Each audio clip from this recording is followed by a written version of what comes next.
الحمد لله الفتاح المنان ذي الطول والفضل والإحسان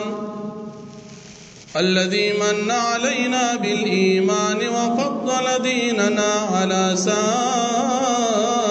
الأديان ومحى بحبيبه عبده ورسوله محمد عبادة الأوطان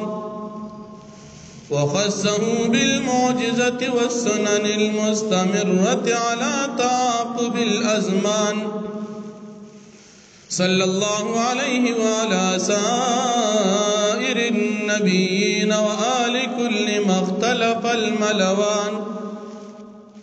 أما بعد فأعوذ بالله من الشيطان الرجيم. بسم الله الرحمن الرحيم. لقد من الله على المؤمنين إذ بعث فيهم رسولا من أنفسهم يتلو عليهم آياته ويزكيهم ويعلمهم الكتاب والحكمة وإن كانوا من قبل لفي ضلال مبين. وعن أنس بن مالك رضي الله عنه قال قال رسول الله صلى الله عليه وسلم لا يؤمن أحدكم حتى أكون أحب إليه من والده وولده والناس أجمعين. وقال النبي صلى الله عليه وسلم أنا آخر الأنبياء وأنتم آخر الأمم.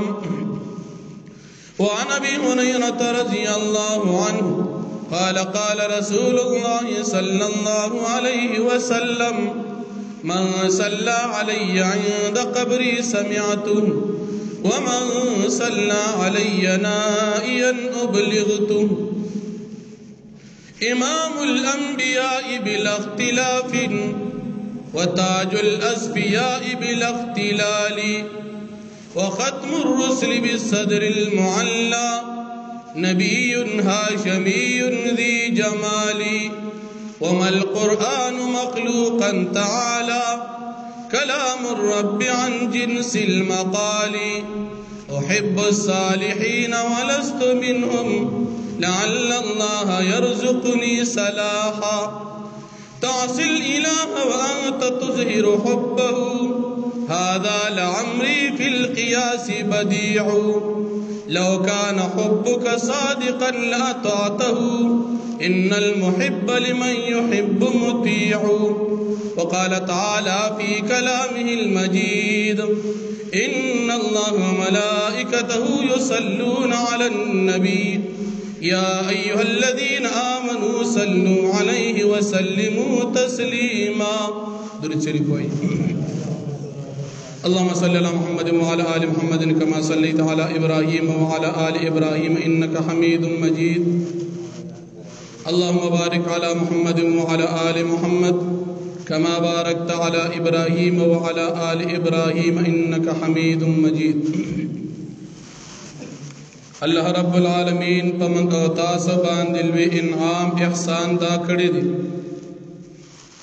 چې په مخلوقاتو کې اشرف المخلوقات انسانان پیدا کړی. بیلوی فضل انعام احسان پمن کو تاسو دا کړی دی چې په انسانانو کې په دین اسلام په هغه دین چې د الله رب العالمین په نسبت باندې مقبول او خوښ دین دی په هغه پیدا کړی. بیلوی فضل انعام احسان دا کړی دی چې د 1,40,000 انبیاء کرام علیهم السلام پیغمبرانو کی منگا د محمد رسول اللہ صلی اللہ علیہ وسلم امتیان پیدا کړی. بیلوی فضل انعام احسان پمنګو تاسو دا کړی دی چې د نبی کریم صلی اللہ علیہ وسلم په امت کې عقیدات اہل السنہ والجماعات چکم نجات والا جماعت دی پاغی باندې پیدا کړی. او بیلوی فضل انعام احسان پمنګو تاسو باندې دا کړی دی چې د خپل عبادت خانه ته د جمعې د مانځه د پاره راوستو او د خپل عبادت ادا کولو د پاره توفیق را نصیب کو زما محترم الله رب العالمین په موږ او تاسو انعامات احسانات زیات دي دا الله رب العالمین دا کوم دین اسلام موږ او تاسو ته راغلي دي دا الله پاک پنځ پټولو کې مقبول او وقت دین اسلام دی دا زموږ استاد ایمان دی کما سلسلات انبیاء کرام علیهم الصلاۃ والسلام چې د حضرت آدم علیه السلام نشورو شو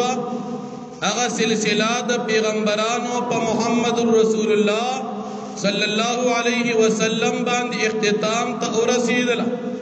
د نبی کریم صلی الله علیه وسلم نه بعد بل هیڅ قسم پیغمبر دنیا ته ناراضي د نبوت اختتام زموږ استادو په پیغمبر باندې وشو د عقیدې د ختم نبوت تعلق د عقیدې د اسلام او د ضرورت دین سره دی هر مسلمان نارینه زنانه باندې د دې عقیدې پیژندل لازم فرض ضروری دی چې دې مسلمان ته بدا خامخا معلومه وي چې د پیغمبرانو اخیرنی پیغمبر محمد رسول الله دی د هغه نه بعد بل هیڅ قسم پیغمبر دنیا ته ناراضي د قیامت پورې با د نبی کریم صلی الله علیه وسلم په شریعت باندې مسلمان جون تیری کوم کتاب چې الله پاک نبی کریم صلی الله علیه وسلم ته ورکو قرآن مجید په ټوله کتابون افضل اشرف کتاب دی هغه کتاب قرآن مجید نه بعد دنیا ته د هدایت د پاره بل کتاب ناراضي کوم امت چې نبی کریم صلی الله علیه وسلم ته الله رب العالمین ورکو دا امت اخیرنی امت دی د نبی علیہ السلام د امت نه بعد قیامت پورې بل امت دنیا ته ناراضي نبی کریم صلی الله علیه وسلم فرمایي ان آخر الانبیاء وانتم آخر الامم زه د ټولو پیغمبرانو اخیرنی نبیم او تاسو د ټول امتیان اخیرنی امتی نو چې نبی هم اخیری دی کتاب اخیری دی امت اخیری دی دین اخیری دی نو د دین بعد د هدایت د پارا د بل سیز دراتلو ضرورت نشته نبی کریم صلی الله علیه وسلم سره مینه محبت ساتل دا زمونږ د مسلمانانو د ایمان حصہ ده او نبی کریم صلی الله علیه وسلم تابعداری کول داغه په نقش قدم باندې زندگی تیرول دا په مسلمان باندې فرض لازم ضروری دی هر مسلمان په کلمات توحید کې د نبی کریم صلی الله علیه وسلم د تابعداري اعلان او اقرار کوي مسلمان چې کلمه وایي لا اله الا الله محمد رسول الله د دې کلمې مقصد دا دی چې دا مسلمان با د نبی کریم صلی الله علیه وسلم پر وړل شوی دین داغه په طریقه باندې بجون تیری د نبی علیہ الصلوۃ والسلام سره محبت ساتل د نبی علیہ الصلوۃ والسلام طریقه خپلول د نبی علیہ الصلوۃ والسلام پشان اخلاق خپلول د نبی کریم صلی الله علیه وسلم پشان شکل صورت اختیارول دا د مسلمان د پاره لازم او ضروری دی دا دین اسلام منګو تاسو ته نبی کریم صلی الله علیه وسلم راوړي نبی کریم صلی الله علیه وسلم دا دین ډېر په مشکلاتو ډېر په مشقتونو تکالیف باندې منګو تاسو ته راوړي اگر چې موږ مسلمانان د خپل دین نه خبر یو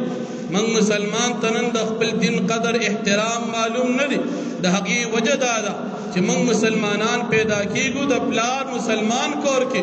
موږ مسلمانان پیدا کیږو د مسلمان په معاشره کې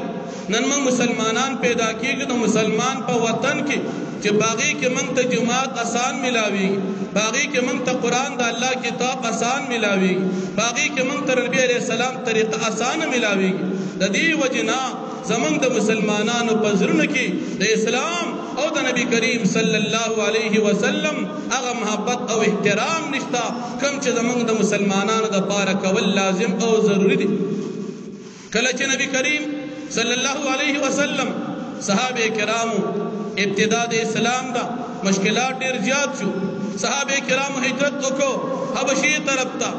کافران مشرکان د مکی په نبی کریم صلی الله علیه وسلم پسې شو او د نبی علیہ الصلوۃ والسلام د ملګرو د پاره قسم قسم منسوبې جوړې دا وخت چې په دې وخت کې فاروق اعظم عمر فاروق رضی الله عنه ایمان راوړي دا وخت چې په دې کې سید الشهدا حضرت امیر حمزه رضی الله عنه ایمان راوړي مسلمانان د کافرانو د لاسه زیب باندې ظلمونه برداشت کړي کافران اخر په یو سیز باندې هم اسره نکړه کافرانو په مسلمانانو باندې پابندي ولګولا یو مقاطعه وکړه خپل منځ کې معاهده وکړه تمام قبایل له کافرانو راجم شو چې مسلمانانو سره برشتي تعلق بند وي مسلمانانو سره بلین دین بند وي مسلمانانو سره تجارت بند وي مسلمانانو سره خبرې اترې بند وي مسلمانانو باندې پابندي ولګېدله نبی کریم صلی الله علیه وسلم دا چا د مخه چې الله پاک دنیا پیدا کړی دا چاته چې الله پاک امام الانبیاء ویل دي چاته چې قران کریم کې الله پاک کا فتل للناس وي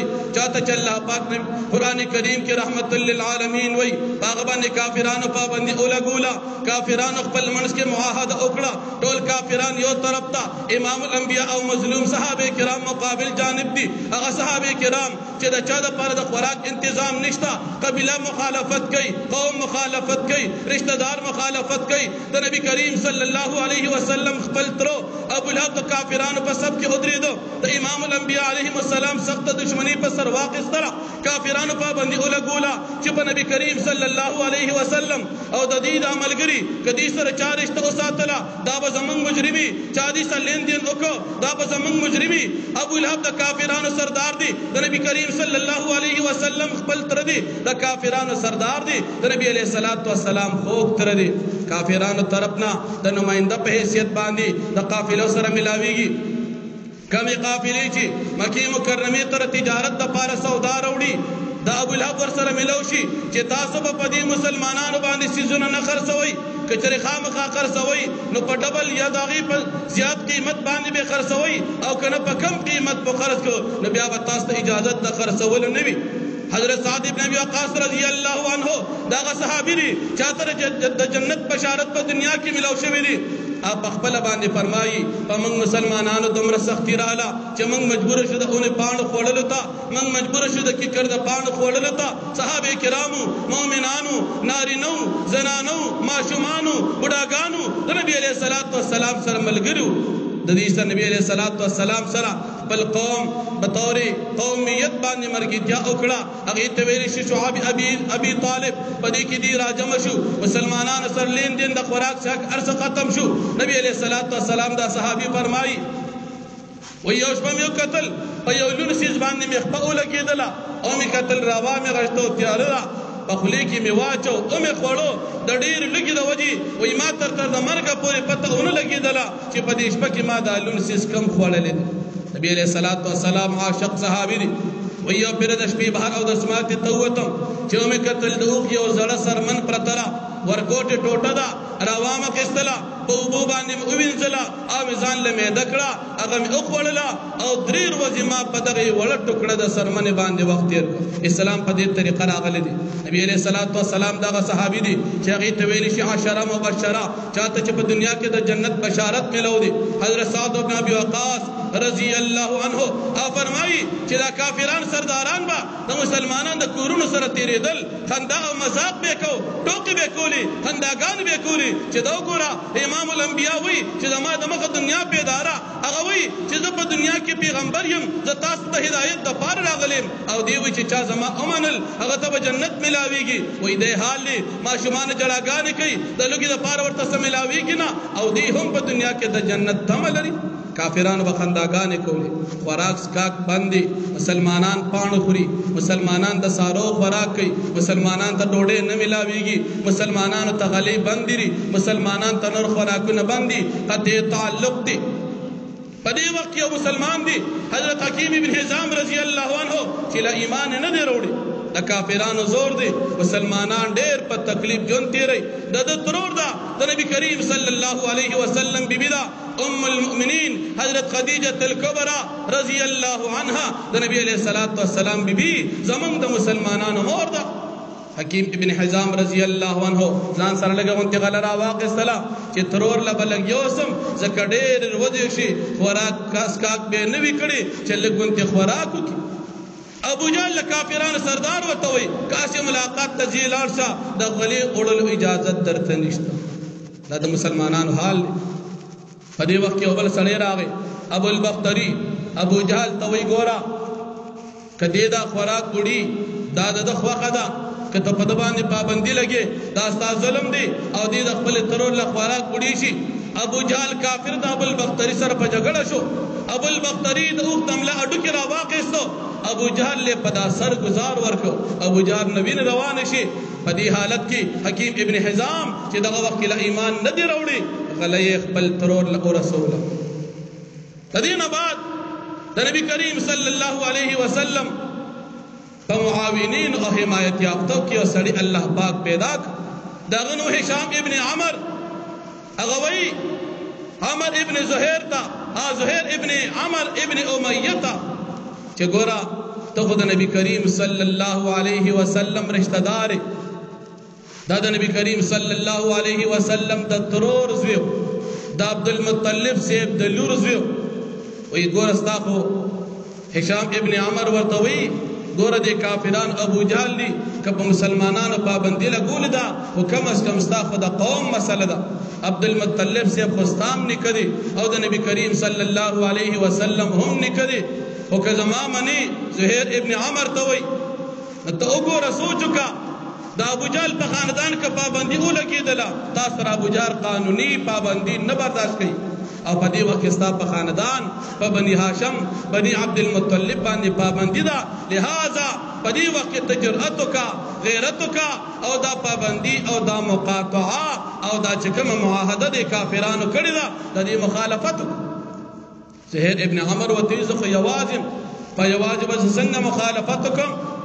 او تی خدای بخیر کی ملګری د تزه پیدا کوم هشام ابن عمر شروع شو زمعه ابن الاسود ته ورغی هغه ته ګور استا په خاندان پابندی لګیدل دا او ته په دې وخت دومره بیکاره په دې قوم کې ماشومان دي په دې قوم کې زنانه دي د دې سره د خوراک کا تنظیم نشتا ابو جهل خاندان نه دي ورنه ابو جهل په دې وخت تاسو د خاندان پابندی نو برداشت کړ په دې طریقې سره هشام ابن عمر پنځه کسان برابر کړ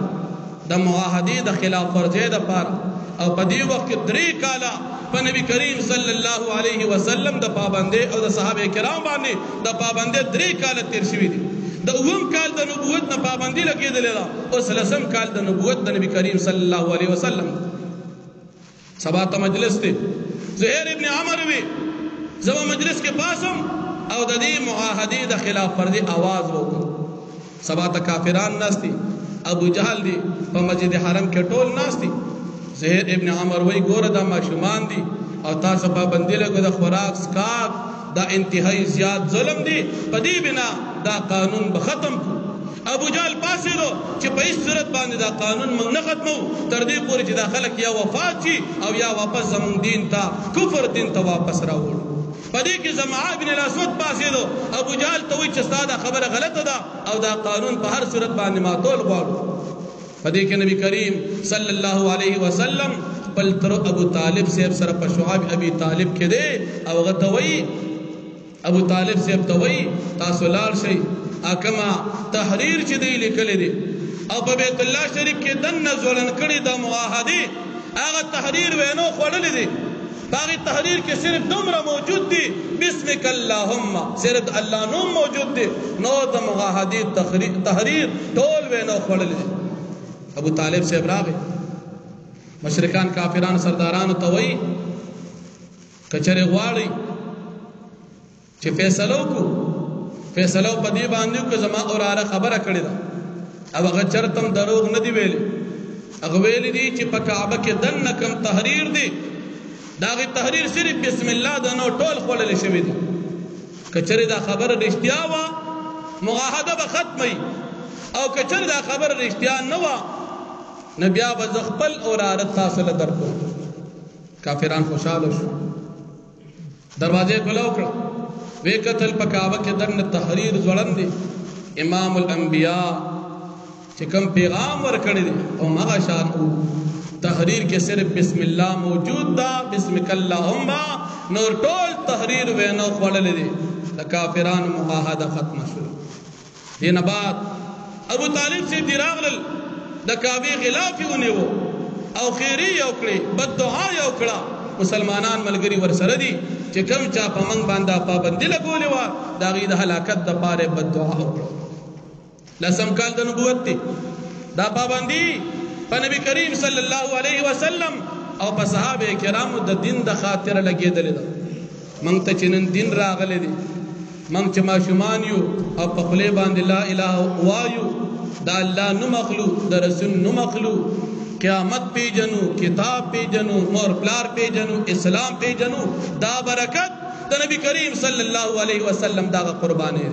قربانی ورکړی دا امام الانبیاء دی ان چې زمونږ استادو د خپل محبوب سره مینه نوي نو پدې کې موږ مسلمانان نه یو حاجی محمد امیر صاحب رحمت الله علیه فرمایي وای چا کې چې عشق نوي هغه کې خو ایمان نوي دا سي انسان خو وی کافر سه مسلمان نوي نبی کریم صلی الله علیه وسلم محبت دا زمونږ د مسلمانانو د ایمان حصہ ده نبی علیہ السلام سره چې سړی هغه کلمې سره پیلي دی به جنت ته الذي چې نبی علیہ الصلوۃ والسلام سره پزره کې مینه چې کله پابندي ختم شولا لسم کال د نبوت دی په نبی کریم صلی الله علیه وسلم باندې بل امتحان راغی هغه ته ویل شعام الحزن نبی علیہ الصلوۃ والسلام فوق ترو ابو طالب سے چې هر قسم سختی د نبی علیہ السلام سره برداشت کړی وي مرض الوفات کې بیمار دي کافران سرداران هم ناس دي نبی کریم صلی الله علیه وسلم راغی او ترته ویلګه کلمه اوایا زبد رب العالمین په دربار کې ستا سفارش کو ډیر کوشش کړي التا ابو جهل کافران سرداران وته وی او نو اوس باخیر عمر کې د جهنم د اور نه یریږي او د خپل پلان نکدین پرېږدي نبی علیہ الصلوۃ والسلام بار بار لګیا دي تمنا اداره چې زما د تر ایمان وروړي التا د کافرانو سرداران مخالف دعوت چلی تر دې چې تر وفات کیږي هغه وی ز په خپل زور دین باندې وفات شو نبی کریم صلی الله علیه وسلم دینه بعد فرمایل ترکمه پور رب العالمین زمانہ کړي نه زبد د خپل تر د پاره دعاګانې غواړم ځکه د نبی علیہ الصلوۃ والسلام سره ډېر احسانات کړي قران کریم کې الله پاک آیت نازل ما كان للنبي والذين آمنوا أن يستغفروا للمشركين ولو كانوا أولي قربى من بعد ما تبين لهم أنهم أصحاب الجحيم مشرک او کافر د پاره د پیغمبر د پاره مناسب ندي چې دعاګان استغفار وغواړي نبی علیہ الصلوۃ والسلام د دعا نه هم منش بلې الله رب العالمین نازل کو انك لا تهدي من احببت ولكن الله يهدي من يشاء پیغمبر علیہ السلام ته هدایت او ایمان هغه چاته نشي ورکولي چې ستا خوخي دا خوخه د الله پاک دا چاته توفیق د اسلام نصیب کو او چاته اسلام نصیب نک توفیق دا خوخه الله پاک نبی علیہ الصلوۃ والسلام تر وفات شو ابو طالب سے په حالت د کفر کې د دنیا نه لاړ نبی علیہ الصلوۃ والسلام تخپل تر عباس سے وی ته به ابو طالب سے سره څومره احسان وی په قیامت په جهنم کې د ټول نه کمزور او کم عذاب زما صرف دې تر ترې او د ګټو نه کته دې په جهنم کې عذاب کې او جهنم کې کم عذاب د ټول نه دته دي خود دې خپو د وجه د دو په سر کې دماغ خټ کی ټول نه کم ترين عذاب په جهنم کې دا زما ترته دي او دا نبی علیہ الصلوۃ والسلام فرمای زما د خدمت برکت نبی علیہ الصلوۃ والسلام سره ډېر خدمت کړ او قسمت کې ایمان نو حالت د کفر کې لاړ د دې نبی علیہ الصلوۃ والسلام د دې خفغان ندري یا پنځر وجبات ام المؤمنین حضرت خدیجه الکبرى رضی الله عنها وفات شو نبی علیہ الصلوۃ والسلام دا اولنې بیبي و او دې نبی علیہ الصلوۃ والسلام سره ډېر خجون تیر کړ نبی علیہ الصلوۃ والسلام سره ډېر په سختۍ کې جون تیر کړ کم حالات په کافرانو طرف نه سختي و د نبی علیہ الصلوۃ والسلام په خاندان د نبی علیہ السلام په بیبيانو او د نبی علیہ الصلوۃ والسلام په ملګرو ټولو باندې په دې کې دی بیبي خدیجه الکبرى رضی الله عنها هم د نبی علیہ الصلوۃ والسلام ډېر تکلیف تیر کړ وفات شو دین بعد نبی کریم صلی الله علیه وسلم پریشان وی چې زما خاصم سو کوس نشته ترو پلار مخکې وفاتو تر یو مخکې مرګتیا را سره کول هغه هم وفات شو بیبي وا هغه هم وفات شو بیا وې زه دې سفر به وکړم دی طایف ته به لاړ شم هلته به لږ ملګري پیدا کړم چې زما دا ملګري لږ پیدا شي چې مسلمانان مضبوط شي نبی علیہ الصلوۃ والسلام دې محنت کې لګیا دي نن موږ مسلمان په دنیا کې لګیا یو نن موږ مسلمان د خپل دین نه خبر هلته چې لاړو په ځای د دې چې کافرانو سرداران د نبی علیہ السلام خبره منلې وي د قوم چې کوم سردارانو ماشومان ورپسې کړل نبی علیہ الصلوۃ والسلام په کانو وشتو حضرت زید ابن حارثه رضی الله عنه ورسره دي زید ابن حارثه رضی الله عنه په سر باندې زخمی شو دي کې د نبی کریم صلی الله علیه وسلم وجود مبارک ټول زخمی شو تر دې چې کله به ډیر زیات تکلیف وکي بناست کافران براغلل دی بیا پاسو چې په د باندې کانو گزارونه کو چې دی وشتي شو نبی علیہ الصلوۃ والسلام به اودرو په دې ډیر تکلیف سره نبی علیہ الصلوۃ والسلام چې د غي د نظر نه را پناه شو د الله پاک نه سوال کو یا الله د خلق نه پی دیت ته پوجا ورکا دا پیګ نه دا نه پوجا دی نبی علیہ الصلوۃ والسلام اسمان طرف ته قتل پوریس کې وته حضرت جبرئیل علیہ الصلوۃ والسلام کار شو وای کستا اجازه دا غرنه پیدا یوځه کوم او په منس کې به ختم جبرئیل علیہ الصلوۃ والسلام ته وینا دا قوم دې نه پوهه دي دې چې کله پیشي دې بدا سے کار نه کوي نبی علیہ الصلوۃ والسلام د دې زین مایوس راوي دینه بعد د معراج واقعا او شلا اب ان شاء الله مزید بیا وایو الله پاک دې تاسو د خپل پیغمبر تابعداري نصیب کړي ولو كنت ملګرو دا موږ چې د نبی کریم صلی الله علیه وسلم دا زندگی وایو دا ردی د پاره وای چې د اسلام د پاره غ څومره سختی برداشت کړي دې د پاره وای چې زمنګ په دې زړه کې د خپل محبوب څومره مینه دې د پاره وای چې موږ نه اسلام سوال د دې د پاره وای چې زمنګ د پیغمبر علیه السلام د چا د مخه چې الله دنیا پیدا کړی دا هغه د دین د پاره قرباني تیرا کړ د موږ ته د دین را رسول دي شاګردان تکلیف برداشت کړي دي دین را رسول دي اوس د دې دین حفاظت پس سره کی د دین حفاظت کیږي په عمل سره نبی علیہ السلام موږ ته کوم دین را رسول دي دا په خپل عمل کې راوړي د دین حفاظت کیږي په خورول سره د دین حفاظت کیږي په خپل مال په دین عبادت خانو لګول سره اوس دغه دین دی موږ تاسو ډیر مزیدار را رسیدلی مزیدار پاک دی هیڅ قسم خرابي پکې صحابه کرام موږ ته نه درا رسول پاک مزیدار خالص صفا دین اوس دغه دین به زمونږ په زندګو کې شته او که نشته هغه هر ملګری خپل ګریوان کې چې زمونږ په زندګۍ کې څومره دین شته او څومره نشته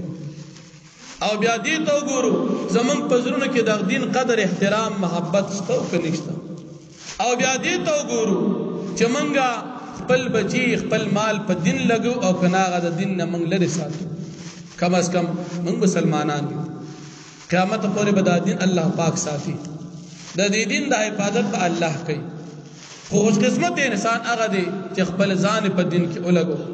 خپل بچي خپل مال په دین ولګو دا خوش قسمت انسان بچي چې تا دیندار جوړ نبی کریم صلی الله علیه وسلم فرمایي چې دا بچي ستاد پاره سبا د مرګ نه بعدم د ثوابونو سلسله ده تب وفاتی ستا بچي نیک د تا ته دعاګانې کوي ستا د نیک عملونو ثوابونه به تا پسې جاری وي جماعت دی جوړ کو مدرسه دی جوړ کړه د طالب تربیت ته کو داغه خدمت ته کو د علماء خدمت او د خیال له ساتو دا ستاسو لپاره صدقه جاریه د دین خیال ساتل دا زموږ استاد مشترکه فریضه ده الله رب العالمین دې موږ تاسو ته د خپل دین قدر احترام نصیب کړي او د نبی کریم صلی الله علیه وسلم مینا محبت الله پاک موږ ته په زړونو کې واچي الحمدلله رب العالمین والعاقبة للمتقين والصلاة والسلام على أشرف الأنبياء والمرسلين وعلى آله وأصحابه وأزواجه أمهات المؤمنين الله پاک زموږ د ټولو ګناهونه معاف د نیکۍ توفیق راکړه تر دې د موږ څومره ګناهونه کړي الله ټول ته معلوم دي په خپل رحم سره هغه معاف کړه الله پاک زموږ د ټولو په خپل عقیده د اهل سنت والجماعه علماء دیوبند امام اعظم ابو حنیفه رحمت الله علیه په مذهب باندې موږ ته استقامت نصیب الله پاک څومره بیماران دي زموږ یو ملګری دعا درخواست کړی دي څومره بیماران دي بل یو ملګری دي هسپتال کې دي بل یو ملګری دي کور کې سخت بیماری ده دوی چې الله پاک سمره بیماران زموږ د مسلمانانو دي ټول بیماران ته شفای کامله عاجل نصیب په تمام دنیا کې دردي د سمره مسلمانان وفات شوي دي سره زموږ د والدي الله پاک مغفرت تامه نصیب الله قبرونه انوار او باغچې او ګرځوا الله پاک موږ ټول ته د نبی کریم صلی الله علیه وسلم من محبت نصیب د نبی علیہ الصلوۃ والسلام تابعداري موږ ته نصیب کا الله پاک ته زموږ د دین حفاظت کا زموږ د جماعتونو مدرسو د نارینه او زنانو الله حفاظت کا الله پاک موږ ټول ته په دې خپل دین استقامت نصیب کا زموږ ډیر ملګری مسافر دي دعاګان درخواستونه کوي الله پاک د ټول مسافر حفاظت کا تمام ضرورت خپل خزانو نه پوره کا الله پاک د هر قسم پریشانی نه اوساته زموږ د ټول په حال رحم کا الله پاک په دې جماعت کې اول نه تر دې د پورې سمره خدمت چا کړې دي مالی جانی الله د دنیا او د آخرت خوشاله نصیب کا موږ ټول ته د جمع د مانزه توفیق راکا وصلی الله تعالی علی خیر خلقه محمد وعلى اله وصحبه اجمعین برحمتک یا ارحم الراحمین.